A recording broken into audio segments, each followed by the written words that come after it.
Dr. Shaijumom, who is an assistant professor in the School of Physics at the Indian Institute of Science, Education and Research, Thiruvanthapuram. Other organizers for this wonderful opportunity. It has been wonderful, from morning, interacting with various people, especially at the DRDO scientists and others. So, I'll just share a few slides on the research activities at IISER Thiruvanthapuram.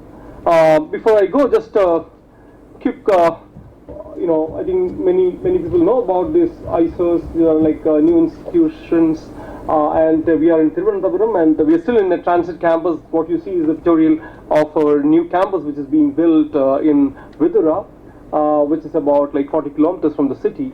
And this particular institute was established in the year 2008, and we are about to move to a new campus in a year or so from now.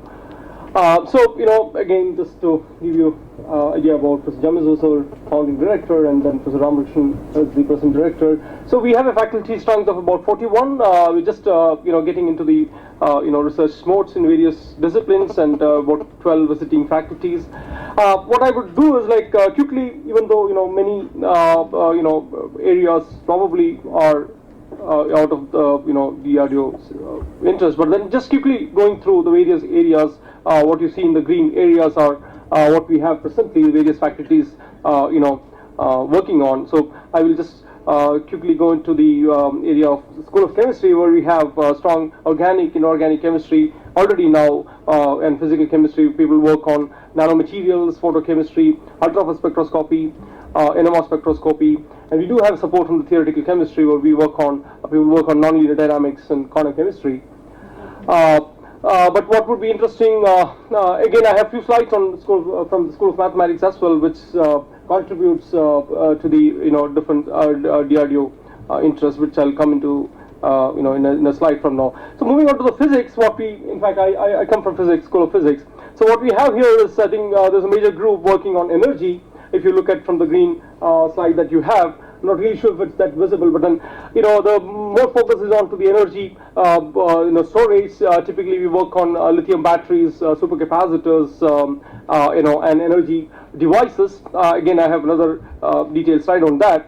But apart from that, we also look into solar cells, both Dyson Sky solar cells and organic electronics as well.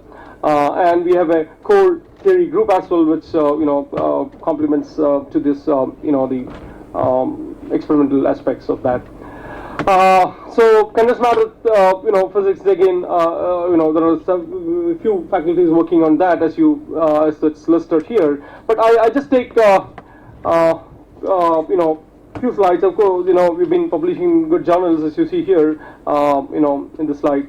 But more importantly, again, I have few slides shared from my colleagues in School of Mathematics, what they work on. I was told that it is of very relevance to naval research activity, and they have ongoing collaboration, I was told. So I've just put the details on it. If it would be of interesting, you could probably look at that, and also from.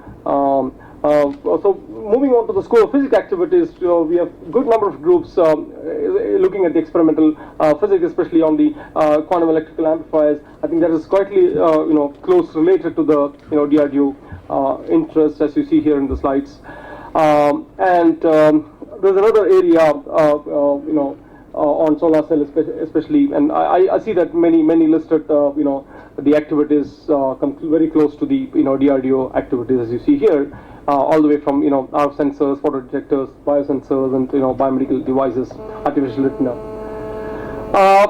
Coming on, nanophotonics and nonlinear optics lab. I think here also a lot of interest on the ISOs, microwave photonics, as you see here.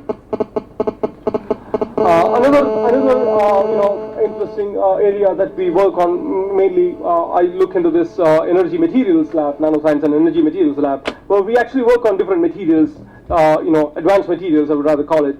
The 2D materials is of really interesting, graphene and beyond graphene materials that we have been recently looking at.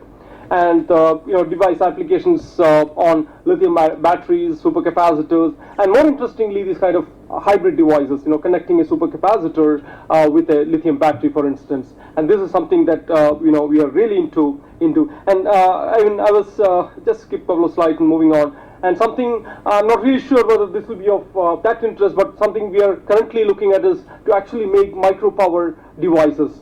If you look at it, you don't have any such micro power devices as of now, on-board micro power devices. People talk about MEMS technology, even NEMS technology, but unfortunately, you don't have those devices which can actually power, these kind of devices. But always you have to tag to larger devices. So something that we are looking at is, the smaller power sources. That's another interesting area. And moving on, we also have some interest on,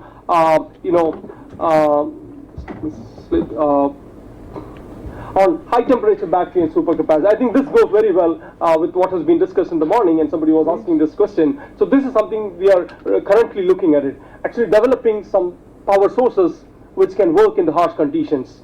I mean, I'm sure this will be a very interesting area for the defense applications. So you could think about using, let's say, different electrolytes, ionic liquid-based electrolytes, which can actually withstand much larger temperature range, and can be used in this kind of harsh condition. That's something that we are really looking at it. Various materials have been tried, optimizing both the electrode as well as the electrolyte conditions here. Another last point to mention on the energy aspects is, of course, I'm spending a bit more time on the energy because that's something that I'm also interested. I'm personally working on energy storage. What we really another project that we look at is on the flexible energy storage. People have been talking about creating lightweight devices and lightweight power sources. So one of the major advancement would be to actually think about making flexible devices, flexible power devices. You could actually make it. We have some recent sometime back we have some previous work which we have done using carbon nanotubes as the anodes, which actually could be used as very flexible energy storage devices. And these days you could make nanotubes or graphene on a larger scale, and could actually extend this to on a scalable process for that. And this kind of flexible and very robust electrodes would be actually used for making these kind of flexible devices. I think I would just skip it. So thanks again, and any questions we could address. Otherwise, I think thank you again. Questions we'll take later. Thank you very much. I have one thing. Yeah. It's a fairly new institute, new university that you have just now presented. These are all great ideas. These are all very important ideas. Now, what is the research environment that you have? What are the facilities that you have to do all kind of this research? We do, We do have, take a minute on that. Sure, absolutely. So, we do have, I think, for a characterization, it is not just the flashy thing, but many of these things, for example, we have just, published in, recently. So all this thing, whatever I've been telling, even the micro power devices that I've been talking, especially in my case, we're almost getting to that stage. We have another project which is working on this micro scale devices. Flexible devices is something that we are currently working on. But coming on to your question on the characterization tools, we have pretty much good facility. Even SEM, TEM, XPS, almost all the facility we have in our place, where we can actually do all the characterization. I could say everything we have within our campus. And other thing is like the labs are all set. Even though we are in the transit campus now, almost all the labs are set with all facilities. Who is supporting you? Is Department of Energy supporting you? So it's actually the MHRD Institute, similar to the IITs. It comes under the MHRD. It's typically under the MHRD. Okay. Thank you. Thank you very much.